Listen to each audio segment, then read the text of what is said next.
ఆడవాళ్ళందరికీ కూడా ఏదైనా పండగ వచ్చిందంటే చాలండి భయం వేస్తుంది. అంటే ఈ పూజకి నేను అందుతానో అందనో, అలాగే నేను కూడా చాలా టెన్షన్ పడ్డాను. అయితే శ్రీరాముల వారి అనుగ్రహం అయితే నాకు ఉంది. ఏ ఆటంకం లేకుండా పూజ అయితే చేసుకున్నానండి.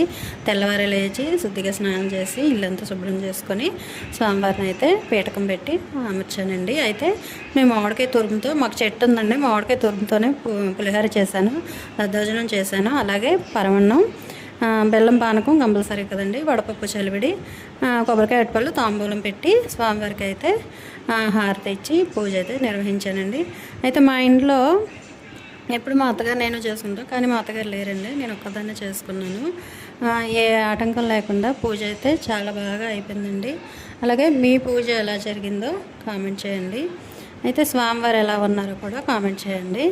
అలాగే అందరూ కూడా రాముల వారి కళ్యాణంకి అయితే హాజరవ్వండి. రామాలయంలో చేస్తారు కదా, అందరూ కూడా వెళ్ళి చూడండి. అలాగే మనకు తోచిన నైవేద్యాలు ఏమైనా ఉంటే మనం పట్టుకొని వెళ్ళొచ్చు, లేదంటే అన్నదానం చేసుకుంటే అన్నదానం చేయొచ్చండి. చాలా మంచిదండి. మనకు ఎప్పుడు కూడా రాముల వారి అనుగ్రహం ఎప్పుడు కూడా ఉండాలండి. ఈ కలియుగంలో అయితే మాత్రం చాలా ఆయన ఆశీస్సులు అయితే మనకి ఉండాలి. ఈ వీడియో నచ్చితే లైక్ చేయండి, షేర్ చేయండి, సబ్స్క్రైబ్ చేసుకోండి.